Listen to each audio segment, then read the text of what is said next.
I'll share one that is a particularly beloved set of practices. They're short. They're each maybe 30 seconds to a minute, and I'll just kind of link a few together. And the first one, and I'll always name this when I'm offering a practice that you as a listener or participant, you always have choice. Like see if it feels right in your body. There's nothing that you ever have to do. My favorite somatic interventions for anxiety is what I call the head hold. It's a very simple practice of taking one hand to the base of your skull, kind of where your brainstem would be, and the other one right across the frontal lobes or your forehead.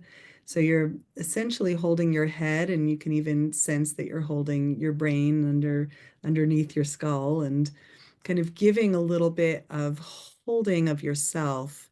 And yes, your eyes can absolutely close with this one. It's a really lovely one to just drop inside if that feels right.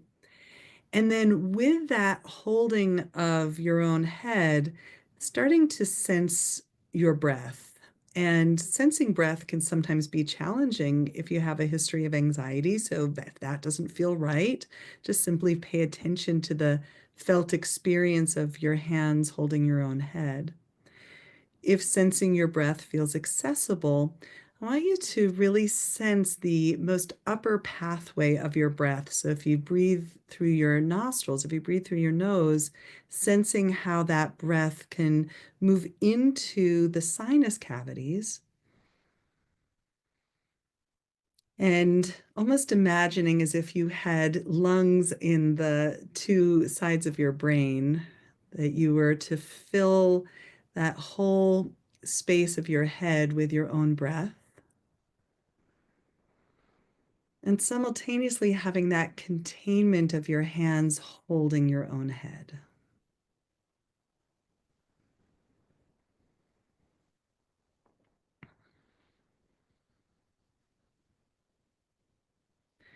Feeling that you are lovingly, deeply, compassionately holding yourself in a way that maybe even acknowledges, even though sometimes I feel anxious, I can deeply love and hold myself with kindness. And maybe another breath right here, breathing into the space between your hands, maybe even imagining breathing light into the space of your brain. And then so gently, smoothly moving your hands away from your head. You might even rest them down for a moment and notice how your body responded. Maybe sensing subtle or perhaps not so subtle feedback that your body received that touch. Any subtle shifts that accompany that.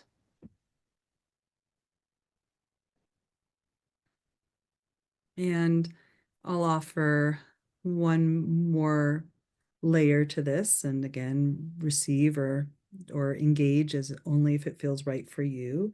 And this one is one that I use a lot, and it's an invitation to place one hand right over your navel and one over your heart. And so we're moving from perhaps that upper vagus, the way that extends up into the head, down towards the lower vagus in service of connecting belly and heart, and a little bit of containment, right? There's a quality of your own hands can give you a sense of where you begin and end. You might again sense subtle movement of your breath, this time into your chest or belly.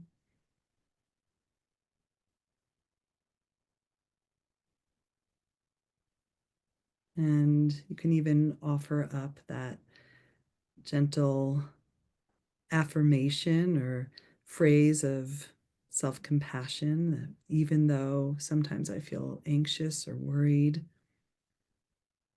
I can hold myself lovingly.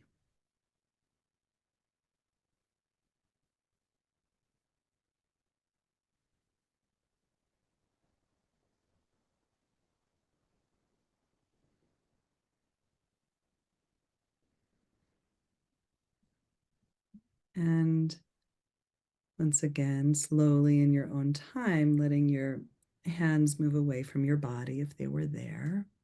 Notice how your body or mind respond. And I'll offer up that no matter what happens, it's the right answer. Mhm. So sometimes when we go towards these greeting of ourselves and what comes up is, I'm not so sure about that, or I feel more of my body and I feel a little bit more tenderness, or I feel a little bit of my guarding. That's the right answer, right? Like, can you turn towards whatever arises in the practice with some degree of that too is welcome here?